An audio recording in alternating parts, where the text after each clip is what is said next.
mais um episódio do Brasil Sustentável. Aqui, a cada semana, como vocês bem sabem, a gente traz alguém que busca mudar o mundo.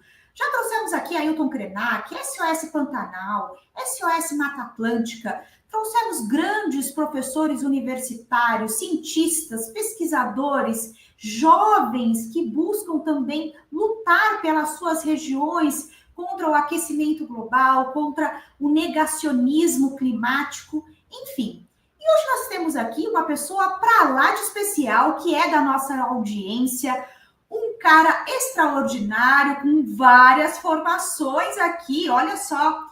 Ele é físico, doutor em física de sólidos, ele foi professor na Unicamp, ele é aposentado desde 98, ele criou o conceito SUNEAR. Hoje a gente vai falar muito sobre educação e o que é esse conceito.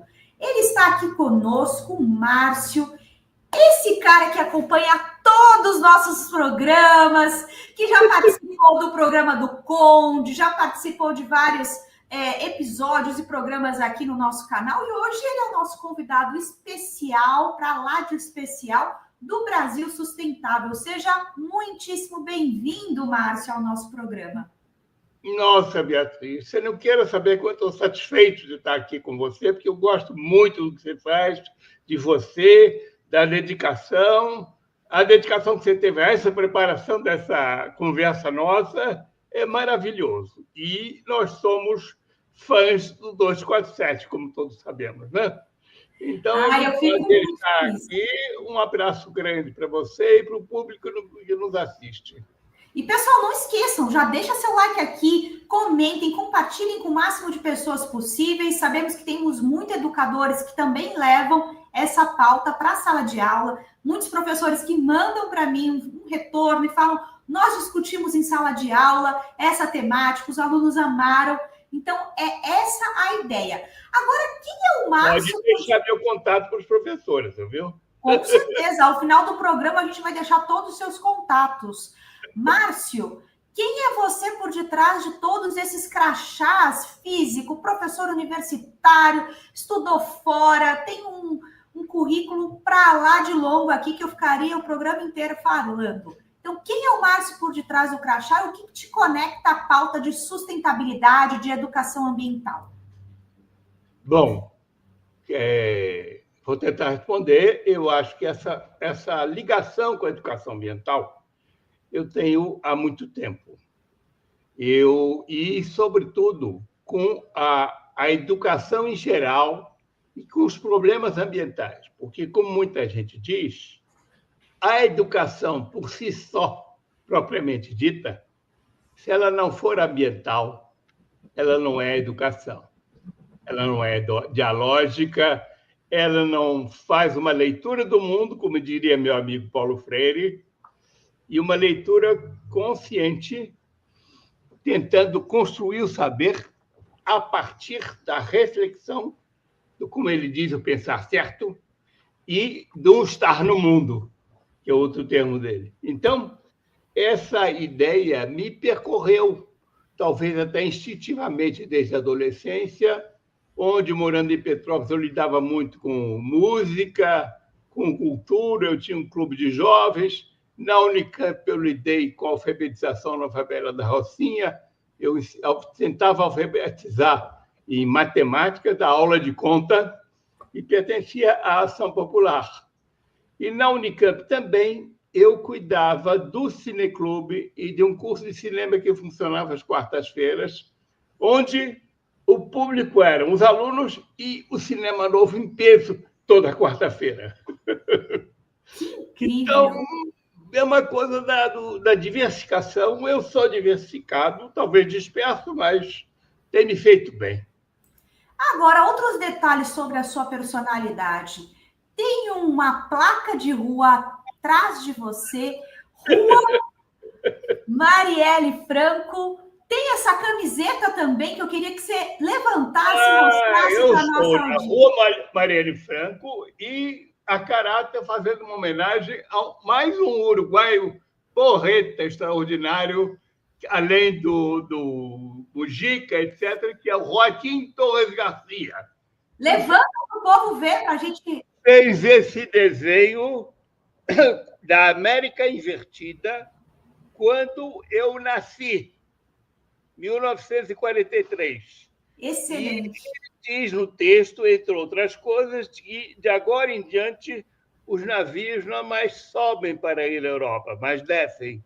E assim nós sabemos onde estamos. Perfeito. Este Joaquim Torres Garcia, ele tinha no Uruguai oficinas de construção. É um artista plástico maravilhoso, reflete muito, é um intelectual, mas tinha oficinas de construção de brinquedos com as crianças. Olha. Brinquedos de madeira.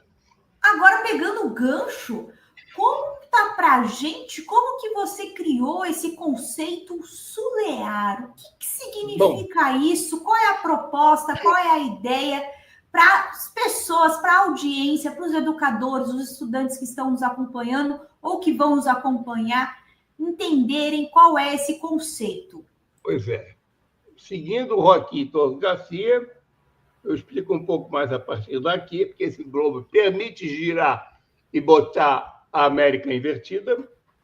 E esse conceito é o seguinte: ele começou na escola, num trabalho em Campinas, quando eu era da Unicamp, com as escolas e as crianças de primeira série de ensino fundamental.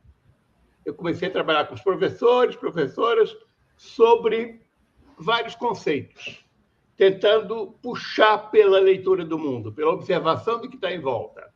Eu me lembro, o contraponto disso aí, eu me lembro que uma vez eu cheguei para a professora e perguntei se ela saía de vez em quando para olhar o sol ou se pudesse até a Lua. Ela disse, não, mas essa semana eu entreguei a eles um texto sobre a Lua. Bolas! Outro fato é que eu descobri na Fundação do Livro de Leitura de Ribeirão Preto um vídeo que mostrava autores de livros didáticos sobre ler o mundo é essencial. Cada um puxava o seu livro da estante e sentava numa poltrona, comodamente, abria o livro e dizia: o livro te remete à leitura do mundo. Ora, o Paulo Freire dizia o contrário. A criança, desde que nasce, começa a ler o mundo. Ela chora para pedir comida, ela sabe quem é a mãe, quem é o pai. E quando ela entra na escola, ela começa a ler o número e a palavra. Mas ela também tem que prosseguir até o fim da vida lendo o mundo. E esse lado é o que me levou a trabalhar muito com as escolas, fazer alguns projetos na Unicamp, como eu fiz do Observatório Olho Nu e do que eu chamo das praças do Observatório, e trabalhar muito com essas questões ligadas à cultura, ao estar no mundo, a trabalhar com comunidades de educação. Na Rocinha, por exemplo, dava aula de conta nos anos 60, nas sextas à noite, no Barracão de Zinco, né? Numa classe multisseriada de 12 a 60 anos. Agora nós temos aqui, Márcio, algumas imagens que você separou também para ficar mais didático para a nossa audiência. Explica um pouquinho essas imagens aqui para a nossa audiência. Então, é o que eu dizia, educação ambiental é educação por si só, está dentro dela, e isso aí é uma ecologia de cada dia, que para mim é muito importante. Quer dizer, uma ecologia não só do verde, mas do cinza da cidade, do asfalto, das árvores da cidade, etc., e do convívio com as pessoas, uma ecologia da convivência. Mas, além disso, ela pode-se trabalhar também com a ideia de saberes sustentáveis. Não é? Os saberes não só os daqui, como de outras culturas, e tentar lidar com isso dinamicamente. Nada de usar aquela palavra que eu não gosto. Vamos resgatar. Então, as pessoas descobrem uma foto de alguém, um documento, vamos resgatar isso aqui. Vem cá, você falou com a população, se a população quer que resgate? Está interessada nisso? Não é? Essa palavra resgate é uma palavra muito perigosa. Sim, e você teve uma vivência muito grande com comunidades indígenas, caiçaras, descendentes de imigrantes italianos. Como que tudo isso transformou a sua visão de mundo também? Porque, assim, Márcio, já contei aqui algumas vezes, eu só fui conhecer uma comunidade indígena brasileira o ano passado. Gente, aos 36 anos que eu fui conhecer, ter contato. Minha visão de mundo era completamente a visão didática daqueles livros. Pois é, eu comecei a trabalhar com pescadores. E, sobretudo, chamam-se caiçaras nas costas, no sul do Brasil, né? E eu comecei os meus primeiros trabalhos de campo na clandestinidade, porque eu era do Instituto de Física, na Ilha dos Búzios, que fica no litoral paulista, ao norte, que é uma ilha que fica ao nordeste da Ilhabela. E eu me aventurei, fui para lá, uma amiga fazia um trabalho de... Um amigo fazia um trabalho de linguística lá, Maurício Inherri, que é um italiano, um amigo que está na Itália agora, e eu disse a ele, Maurício, eu estou com vontade de sapear isso aí, ver o que acontece.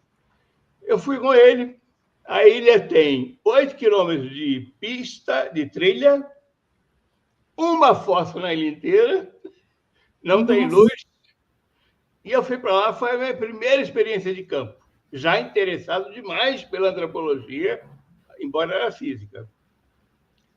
E aí eu comecei, foi meu primeiro trabalho publicado de antropologia, foi num livro junto com os amigos de várias disciplinas, eu sempre fui tremendamente inter e transdisciplinar, da Unicamp, letras, linguística, biologia, etc.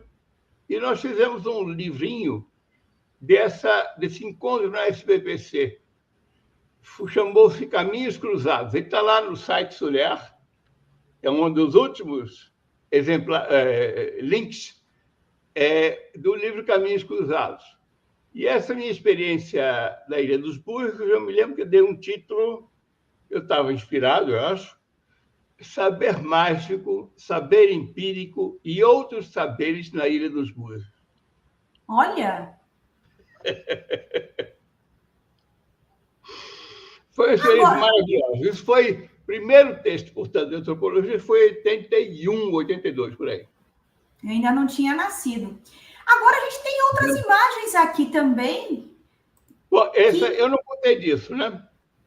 Isso foi um livro que eu fiz com a Cléo Toledo, que é artista, e nós tivemos um prazer enorme em fazer isso, escrevendo numa linguagem que muita gente disse não é possível, isso é a linguagem para vocês entrevistarem, a linguagem das crianças. Não, isso é experiência de vida com os filhos, etc. E essa ecologia de cada dia é justamente aquela, a ecologia do verde, do asfalto, do prédio, do cinza, da floresta, da mata, dos bichos e da gente, de tudo isso. Ou seja, é o dia a dia, nós estamos no ambiente, pronto. Sim. E aqui... Um exemplo da chegada na cidade. As crianças estão no carro com a mãe começando a cantar. E a mãe comentou que estavam cantando, que bom, estamos cantando no mesmo tom. E logo depois, estavam chegando na cidade, e esse foi o texto que nós produzimos. Eu não vou conseguir ler aqui agora, eu posso até tentar. Mas não, sem problemas. É um texto interessante para a gente... então pode ler. Então pode ler do próprio livro. Deixa eu ver aqui. Isso seria bacana, se você pudesse ler aí do seu próprio livro. Tem a ver com o que eu estou te dizendo agora. Sim. Fomos observando pelo caminho como as árvores são muitas. E quantos tipos diferentes. Galhos para cima, galhos para baixo, montanhas altas, largas e verdes, outras com outro verde, mas que também são verdes. Nossa! Quantos verdes existem? Quantos marrons? Minha mãe explicou que isso é tom. Engraçado. Tom de música é uma coisa, e tom de cor é uma coisa igual e diferente. Aprendi que tom de música é uma coincidência, porque quando cantamos no mesmo tom, estamos iguais, afinados. E tom de cor é uma diferença.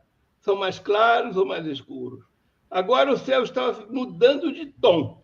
O azul estava acinzentando. A cidade estava chegando, o horizonte se transformando, prédios, telhados e fábricas. E uma nuvem que embaçava tudo. Mãe, isso é poluição? É!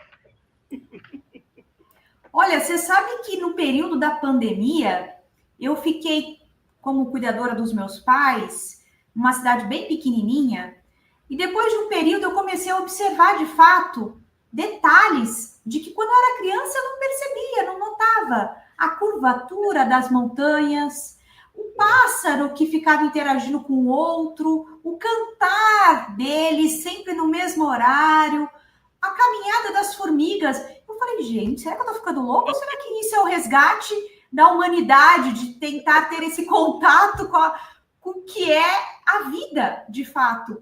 E não isso aqui, né? E não isso aqui o tempo inteiro. Né? Porque chegou uma hora que eu não estava aguentando mais ficar olhando para a tela.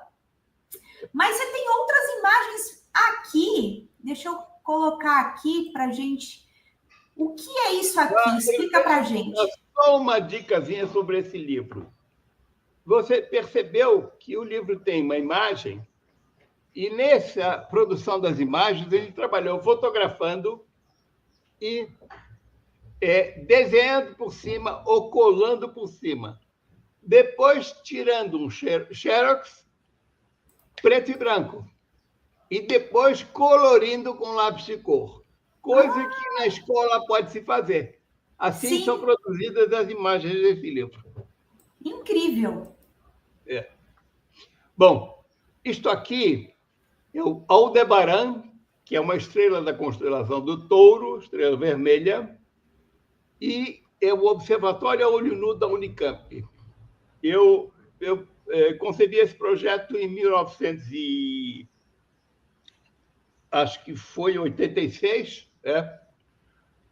e naquela época ela era até não existia ainda o cargo, mas era o pré-cargo de pró-reitor de extensão universitária. E fui muito prestigiado pelo José Aristodemo Pinós, que era o reitor, para a construção desse observatório Olho Nu, Aldebará. Qual é a ideia aqui? A ideia é de que as crianças não têm cabeça formada, mente formada, experiência de mundo, para poder entender o globo como uma esfera, entender no referencial do centro da Terra, onde a gente nunca esteve nem estará, geocêntrico. Ela sem cabeça para entender o topocêntrico, centro no lugar. Então, esse observatório é basicamente um referencial topocêntrico. E aí, quando você perguntar a uma criança, se viu o Sol hoje? Vi, ele estava ali, agora está aqui. Então, o Sol andou sim. E onde você viu? Daqui, eu vi daqui. Quando ela disse eu vi daqui, ela foi rigorosamente científica. Ela disse que viu e especificou o referencial de observação. Então, sim. Agora, aí tem uma... Desculpa, eu acho uma idiotice. Um pessoal que insiste em dizer que você tem que dizer que a órbita do Sol vista é aparente.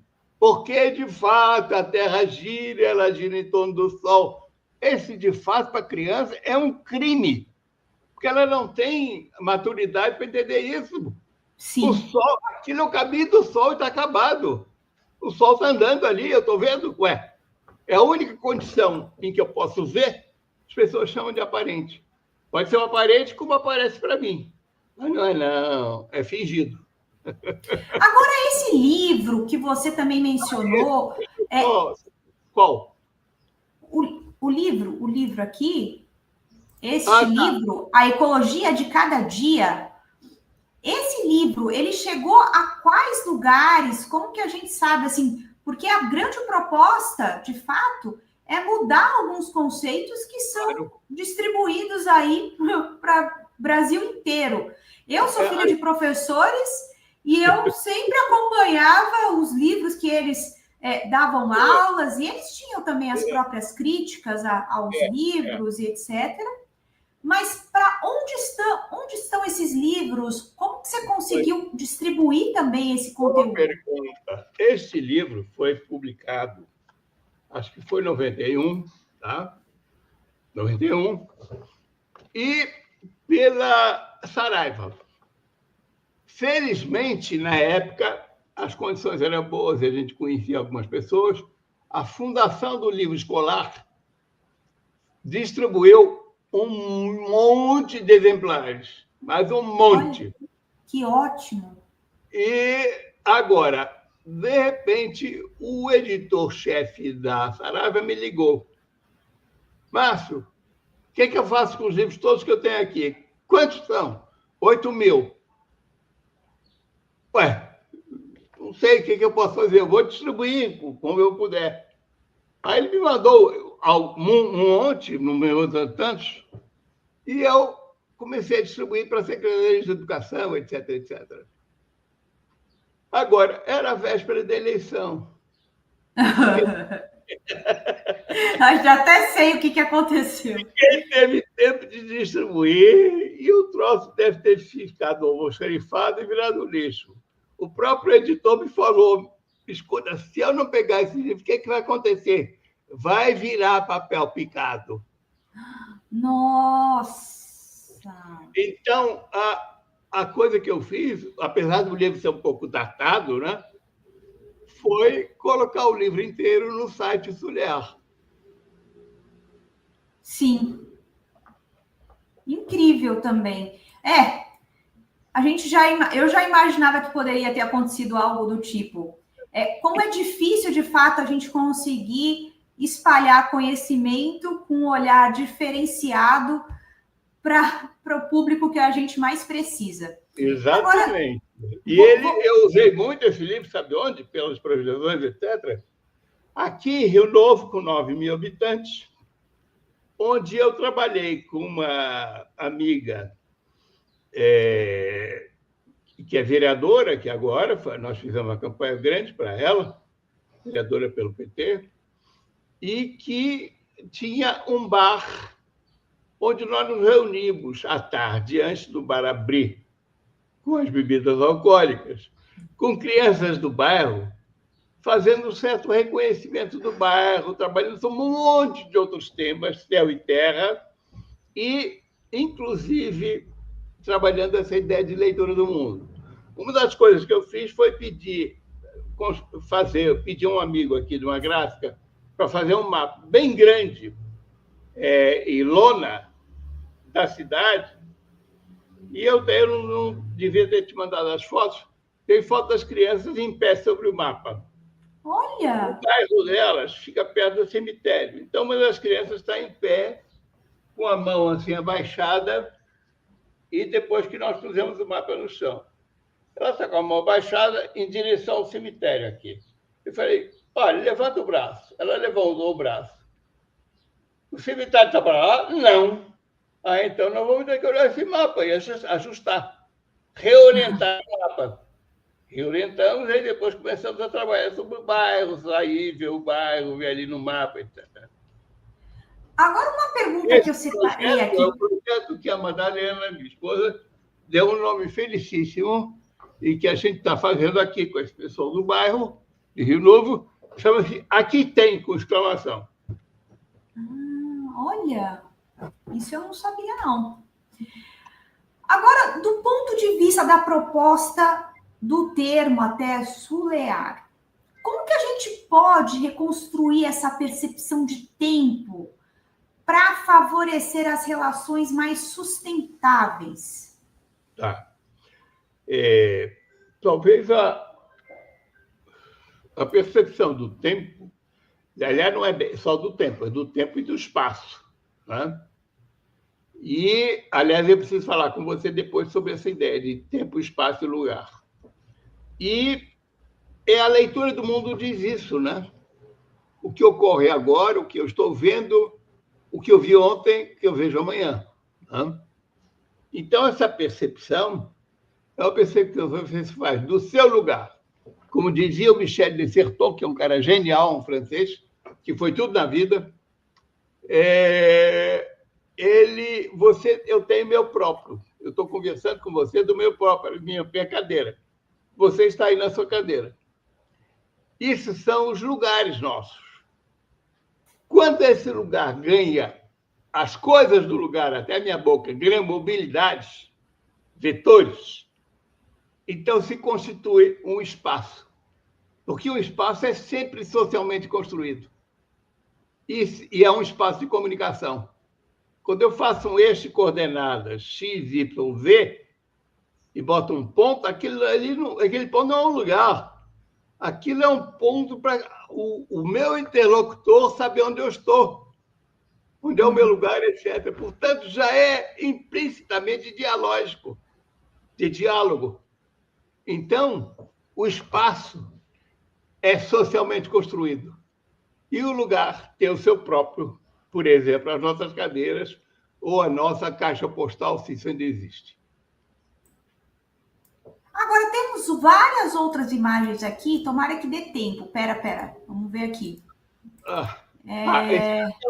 Volta uma. Isso é a ideia que eu tive quando eu produzi concedi o Observatório LUNU da Unicamp. O pessoal de Peruíbe, da Prefeitura de Peruíbe, nos chamou para fazer uma praça observatório. Eu já chamava isso de praça observatório. E a praça observatório, eu procurava chamar, até dei um apelido de Sulearium, para o convívio das três idades. A primeira idade, que desperta para a leitura do mundo sem os preconceitos. A segunda idade, que lê o mundo, se interessa por essas coisas, mas também consome muito e induz a querer consumir as outras pessoas. E a terceira idade, que, de certa forma, conserva com mão fechada, mas com uma ideia de sustentabilidade. Menina, apaga essa luz. Menino, na minha época, tinha mais brincadeira do que brinquedo, e brinquedo a gente construía e por aí afora. Então, a concepção dessas praças observatório, para mim, era do encontro das três idades, conversando sobre o que surgisse e sobre as relações entre céu e terra. Além disso, a praça da Unicamp dá para mirar sobre o horizonte extensíssimo ali do bairro ou de outros bairros. E aquilo ali, então, a praça é também um centro de referência, como se diz às vezes em museologia, um museu de sítio ou um museu, um ecomuseu, que vai, a partir daquele ponto de observação, olhar, ler e refletir, problematizar sobre o horizonte visível e vivenciado. Essa é a ideia das praças do observatório e do convívio das três idades. E essa outra imagem aqui, qual é a proposta, matemática, tem muito a ver com as minhas idas para o campo, tá? E tem muito a ver com os meus incômodos e a maneira como eu me virei na Unicamp, sendo da física e passando para a antropologia. Esses dois círculos acima, uma das ciências humanas ou sociais e outro das ciências naturais, tá? Isso é um diagrama chamado diagrama de Venn, que todo mundo deve ter passado por ele quando olhou e teria dos conjuntos na escola. Se eu tenho dois sacos, um de laranja e outro de banana, são dois conjuntos de frutas, dois círculos. Se eu ponho um pouco de banana nesse saco de laranja, o saco de laranja virou, entre os dois sacos, a interseção entre banana e laranja, o lugar onde tem as duas frutas. Bom, eu vivi, e aí, muitas vezes a gente chama isso de, para pessoas, do ponto de vista do tempo e do espaço, uma interseção de liminaridade sujeita a tabu. Por exemplo, eu estou na fronteira, sou sacoleiro no Paraguai, com a minha sacola na fronteira. Quando eu pisei na fronteira, tem uma linha lá que separou minha ponta do pé do calcanhar. Eu estou numa situação de liminaridade, porque eu não sei se eu estou no Paraguai ou no Brasil. Quando o fulano vai casar, num casamento, se o casamento está se realizando, aquilo é uma cerimônia ritual. Portanto, é um momento sagrado. Ele pode realizar ou não. Aquela piada que sempre se diz, chegou um garoto e disse, mas meu papai... Aí o casamento realiza. Então, essa transição entre o não casado e casado do ponto de vista do tempo e não mais do espaço como sacoleiro, é uma situação de liminaridade sujeita a tabu. Né? Isso existe entre os animais, por exemplo, também, esses tabus. Isso entendeu? Não, volta um pouquinho. Aí, a dupla liminaridade foi a que eu vivi na Unicamp, entre as ciências naturais e as sociais. A tripla é quando eu fui para o campo, porque eu convivi com uma cosmologia das ciências naturais, uma cosmologia das ciências sociais e uma cosmologia da sociedade que eu estava convivendo e estudando. Então, é por isso que num plano e no outro, as funções são diferentes. Tem matemático, mas não tem xamã, mas do outro lado tem xamã, mas não tem matemático. Sim. Vou pegar um gancho agora, já que você está discutindo, que a gente está discutindo isso. A gente vive uma era da inteligência artificial, aceleração cada vez mais tecnológica. Como que você enxerga, como você avalia o currículo que poderia ser o ideal para essas crianças que vão se tornar adultas num mundo ainda mais tecnológico, com menos conexão da natureza, porque vai estar completamente tudo imerso em 3D. Como que você vê dentro do currículo Sulear? Como que você vê esse momento, que eu acho que é um momento muito decisivo na história da humanidade também?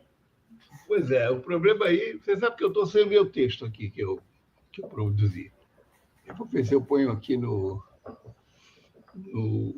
roteiro que você me mandou. Peraí. Dividir um pouco a tela. Tá. Agora, você tocou num assunto que eu acho que eu vou começar divagando um pouquinho e pensando o seguinte: com essa ideia da inteligência artificial, e sobretudo um período anterior, em que o mundo vive diante de uma tela muitas horas por dia, cria-se um problema aí.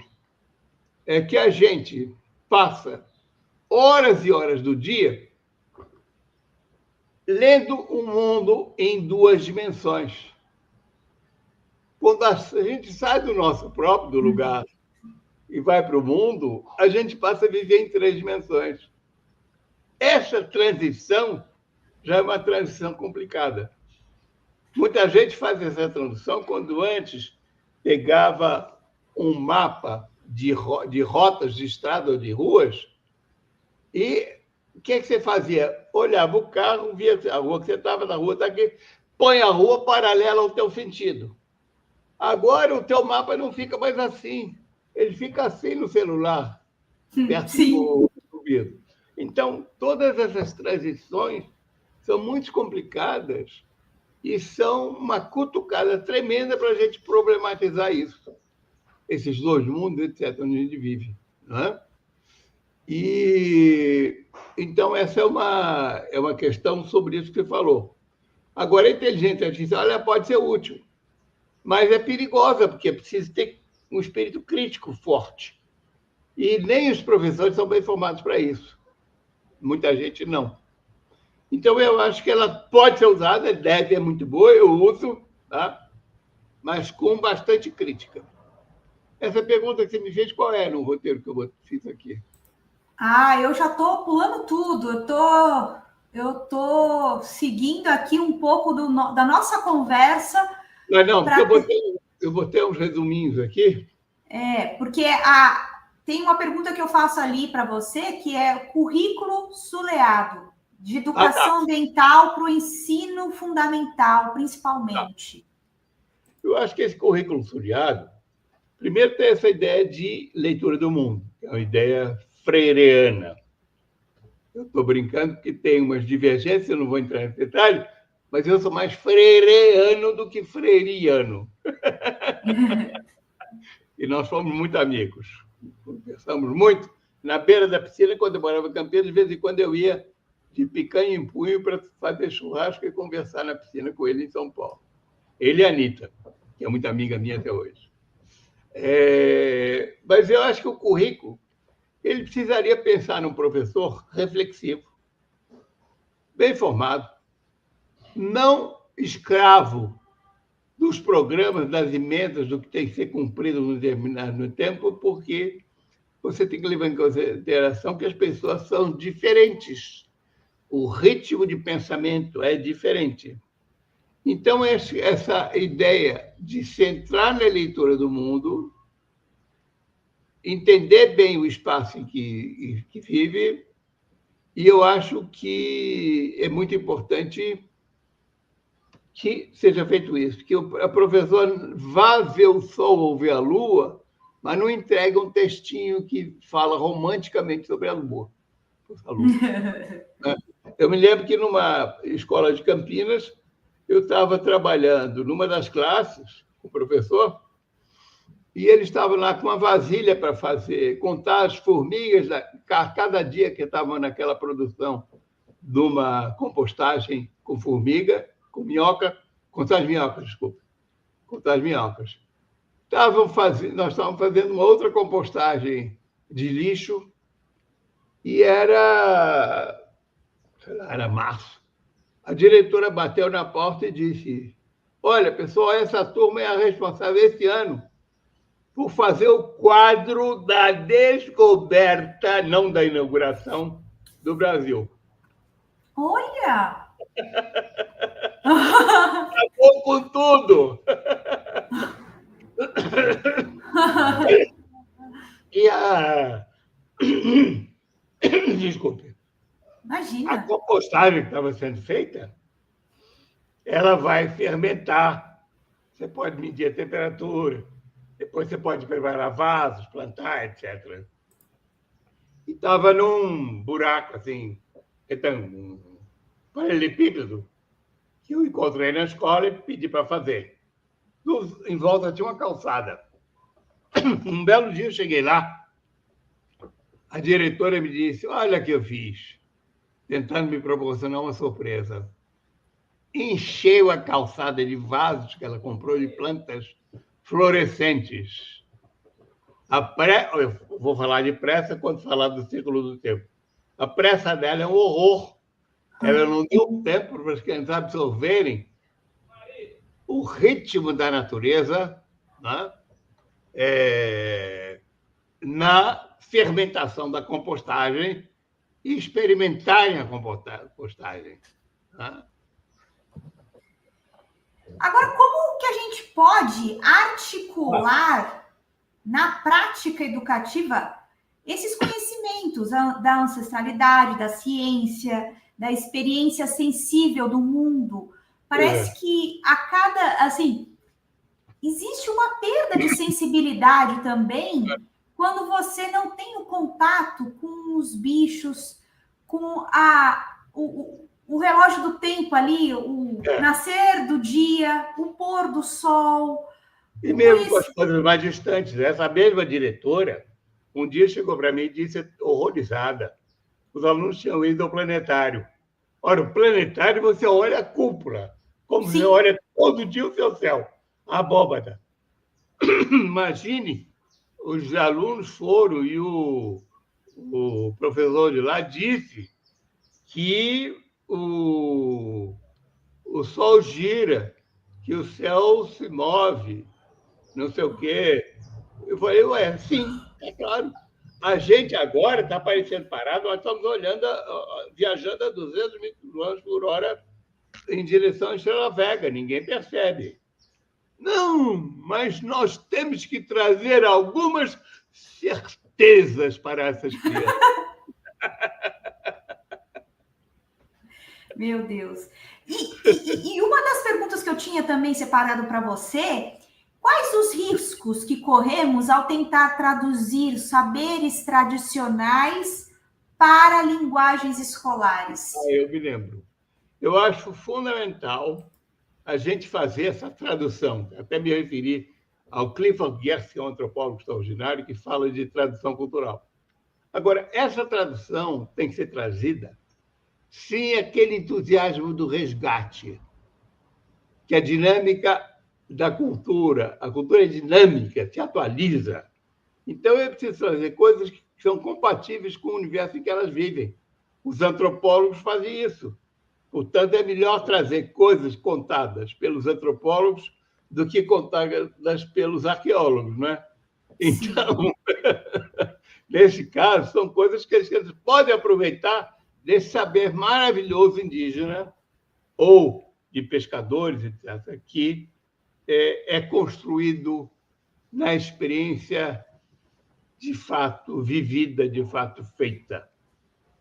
A verdade é que a gente tem muitos obstáculos, né, Márcio? Eu vejo Tem. pelos meus pais, minha mãe, ela é aposentada, professora aposentada, mas vice-diretora de uma escola municipal, e os desafios são tremendos. Como conseguir superar tanto, porque todo esse pensamento, todas essas didáticas vêm de uma prefeitura que é difícil mudar muitas vezes o pensamento e todo esse currículo que você tem que seguir daquele jeito, daquela maneira. Como que a gente faz para quebrar tudo isso? Faz uma revolução nas escolas?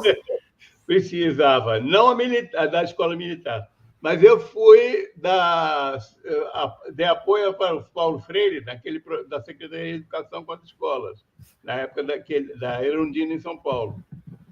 E eu me lembro que a gente fez um trabalho importante assim de conversa com professores, elaboração de leitura do mundo, etc.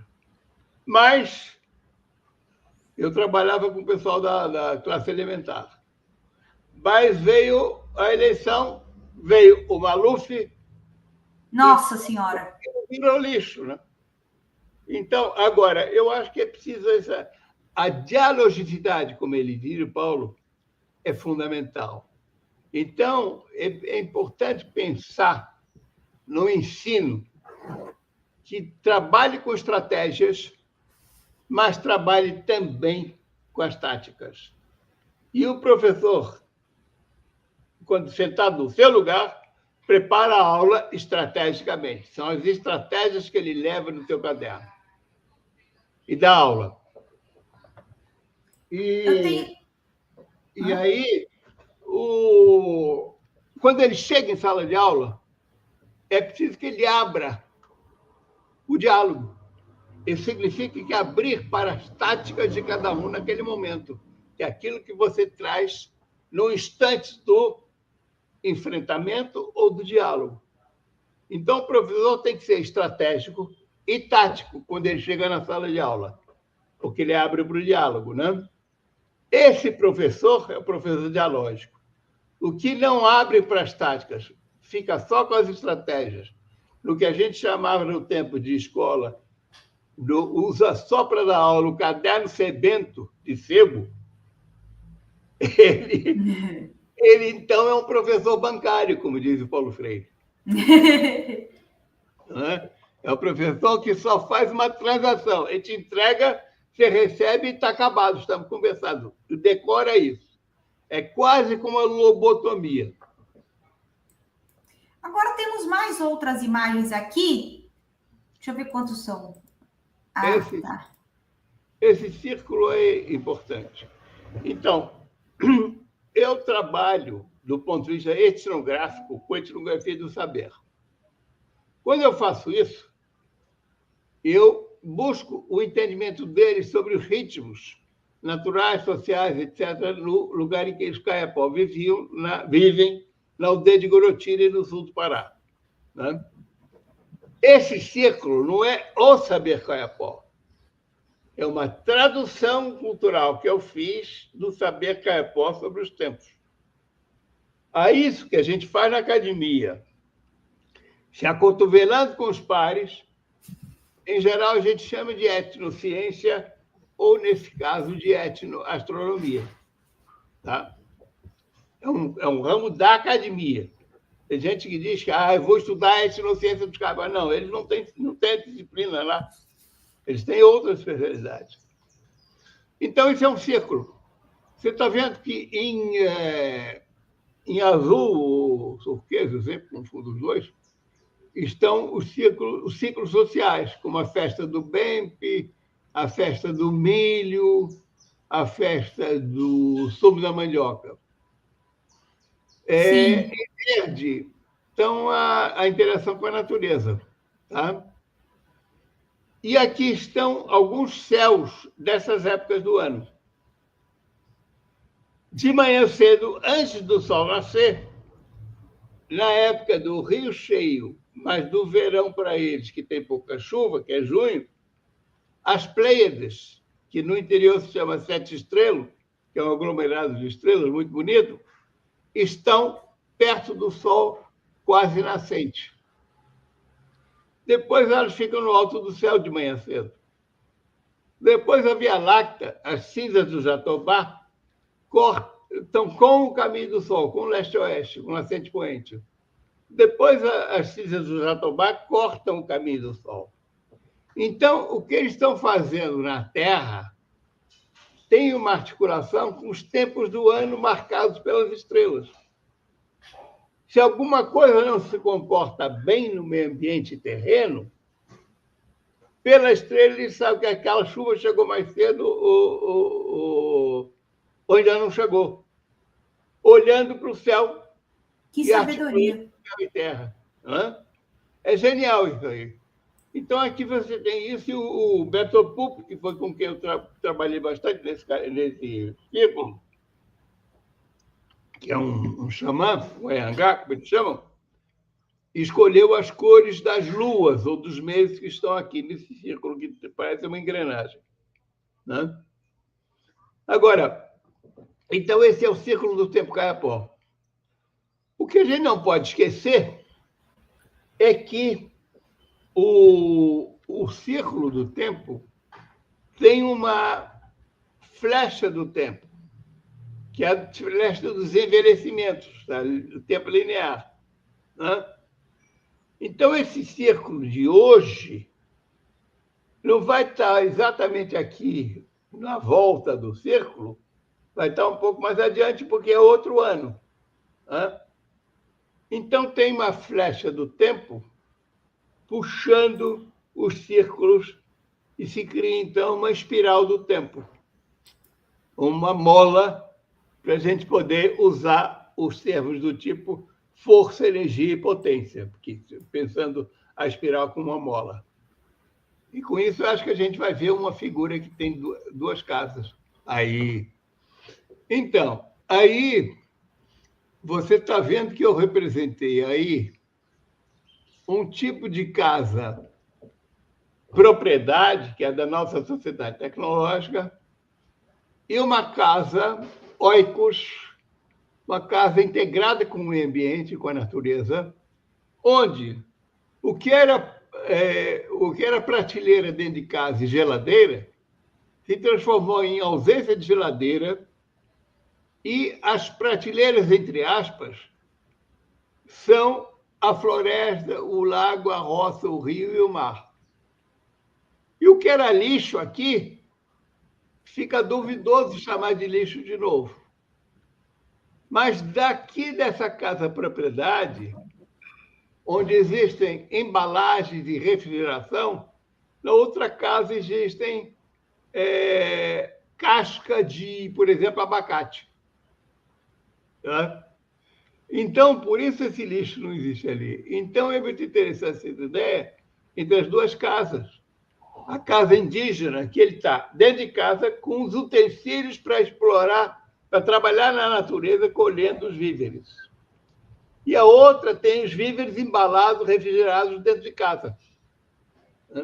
Então, se eu pensar nessas duas colunas que estão embaixo da casa, o que é moeda se transforma em bens simbólicos.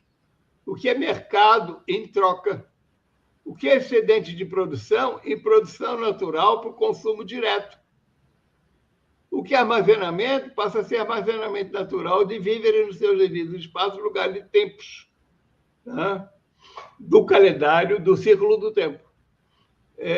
Lixo, reciclagem pela natureza. Individualidade, privacidade e propriedade, comunidade e o sagrado da casa extensa oicos. Né?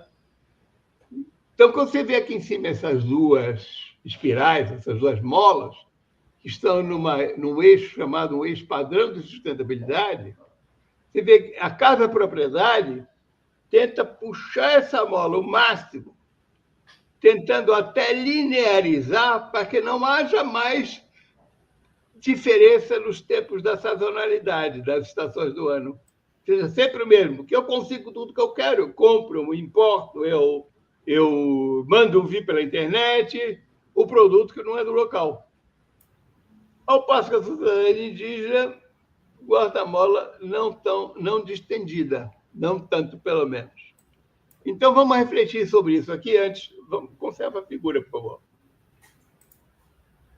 Quando a sociedade tecnológica faz isso, faz muita força.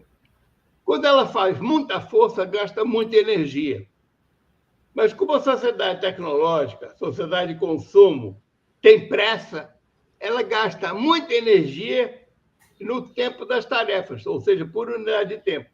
Portanto, gasta aquilo que se chama em física, energia pelo tempo consumido, potência. Então, a gente gasta na sociedade tecnológica muita potência, porque é muita energia em pouco tempo, que tem muita pressa. E quem gasta mais potência mundo afora?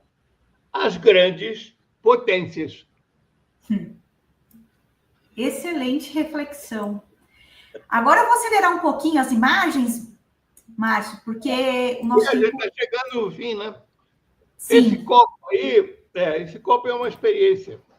Eu vou muito resumir. Muita gente, quando eu mostro um copo e pergunto o que eu estou percorrendo aqui, me responde, está percorrendo um círculo. Círculo, eu só percorro se eu estiver olhando o copo assim. Uma única direção do seu eixo. Qualquer outra situação, eu estou percorrendo uma elipse. Então, é aí que eu proponho, quase que um lema para a educação, pensar e repensar sobre o óbvio que não foi problematizado suficientemente. Muito bom. Márcio, achei que nem ia dar tempo. A gente conseguiu passar a maioria dos tópicos aqui que a gente tinha combinado para a nossa audiência. Agora, uma última pergunta para a gente fechar e você também poder passar todos os seus contatos para as pessoas poderem seguir em contato contigo, porque é muito repertório que você tem, é muito conhecimento, e 1 hora é muito pouco tempo para a gente conseguir explorar cada temática. Pode ter repeteco? Pode, com certeza. Com a nossa audiência, com certeza. Márcio, você é um fenômeno. Agora, me diga uma coisa, como que você imagina esse futuro? Que é uma pergunta que eu gosto de explorar com cada entrevistado. Nós discutimos aqui várias questões de educação, dos povos ancestrais, das sabedorias, de física, de questões geopolíticas, de olhares diferenciados que nós temos que passar também para essas crianças. Como que você enxerga o futuro dessas gerações nesse contexto que a gente vive hoje de tantas problemáticas, de tantas bolhas, de tanto consumo voltado a um algoritmo, que aí eu volto na tecnologia? Claro. O que você imagina que possa caminhar a humanidade dentro de todo esse contexto e conectada à pauta também de sustentabilidade? Afinal, a gente tem tantos negacionistas, mas tantas pessoas incríveis como você que lutam para que a ciência não seja deixada de lado. Eu acho que a gente tem que... O ponto fundamental é o diálogo, junto com a disposição para leitura, não compromissada com rigidez, propostas rígidas do mundo que dá em volta da gente, no diálogo com alguém, etc. Que isso seja dialógico, mas que não seja agressivo, que não seja propagação do ódio, como é muito comum hoje em dia, né? E propagação do ódio, a gente sabe muito bem que existe até nas escolas, as tais as escolas cívico-militares. Eu não sei onde eles botaram o cívico, eu acho que é um resquício do estrago da educação moral e cívica que existia antigamente e que tem gente querendo voltar. Então, essa dialogicidade, a leitura descompromissada com rigores, com dogmas do mundo, é uma coisa fundamental. Então, o professor tem que ser dialógico, tem que ter mais tempo para refletir o que vai chegar e fazer na escola. E os alunos têm que ter mais tempo para não cumprir a ementa inteirinha e as divisões dentro de uma aula de 1 hora só, de 50 minutos, sei lá de quanto. Então, tem que haver tempo para que as diferenças de ritmo de pensamento funcionem e dialoguem, né? Acho que isso é muito importante. Sobre leitura do mundo, eu tinha uma coisinha para te mostrar, que eu estou até com um instrumento aqui que pode ser rápida. Eu não sei se a Sim, gente... por favor. Sim. É o seguinte, numa das escolas em Campinas onde eu trabalhava, um aluno, todos os dias, chegava na sala, pegava a mesinha dele, ajeitava para cá, para lá, para cá, para lá, olhava para cima, olhava para o chão, e a professora dialógica, felizmente, no 3º dia: ô, menino, o que você todo dia faz essa balbúrdia chegando aqui? Você mexe a mesa para lá e para cá até sentar? Não, professora, eu vou lhe explicar. Está vendo aquele buraquinho lá no telhado? Não tinha forro. É um buraquinho, o sol está chegando por ali. Está vendo aquele disquinho luminoso aqui no chão? É o sol. A física explica por que é a projeção. Pois é, quando aquele sol que está ali no chão, que vem daquele buraco, chegar aqui em cima da mesa, vai bater o sinal do recreio. Muito bom! Que menino incrível! Leitura do mundo já na escola, quando ele já estava lendo o número e a palavra. Nossa, que menino, hein? Márcio, agora, nestes minutinhos finais, compartilhem com as pessoas como que as pessoas conseguem continuar essa pauta, essa discussão, qual é o site, quais são as redes sociais. O site é www.sulear.com.br. O Sulear está na Wikipédia, em português e, por enquanto, em espanhol. Eu estou me prometendo já há mais tempo fazer em francês e inglês, mas como eu estou estudando italiano, ainda que iniciante, com a minha querida professora Margarita Falha, eu estou escrevendo o Suddeggiare em italiano. Olha! Para a Wikipédia. Muito e foi bom. um custo, porque o italiano não tem um termo de navegação como nortear, como nordir em francês, não é? Que dá para fazer sudir. Então, eu ia dar sudare, que sugere transpiração. Então, nós tivemos que inventar o sudeggiare versus nordeggiare. Está se produzindo agora. Perfeito. Bom, parabéns, hein? Por tantas atividades. Meu Deus, como que você consegue fazer tanta coisa? No canal YouTube, que eu nunca sei dizer qual é, mas vocês procurarem, né? Bota Márcio do Unicampus Sulear. Eu não sei se é com underline, mas eu depois posso usar. Mas se vocês entrarem no meu canal, vocês...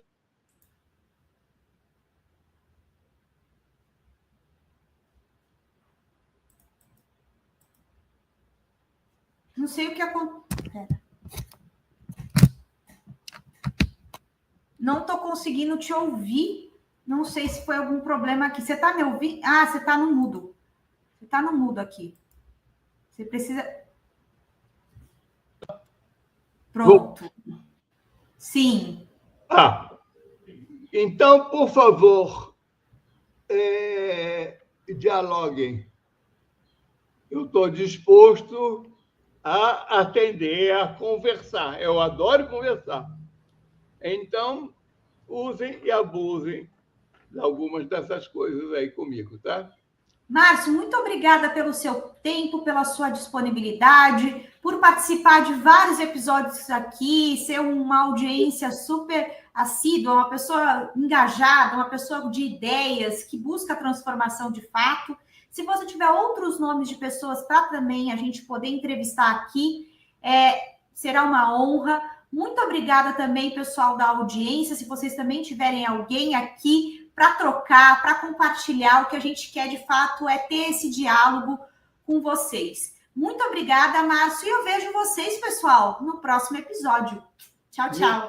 E tem uma hora certa do dia 11 ou simplesmente vai ser divulgado? Eu te falo, eu já te falo. Aliás, tá, seria muito bom se você tivesse esse programa ao vivo, hein? Desculpe o comentário. Sim, sim. Algumas pessoas a gente até consegue, outras já fica um pouco mais complexo. Mas eu já te falo tudinho, tá bom? Um beijo. Tchau, tchau. Belíssimo. Um abraço para todos.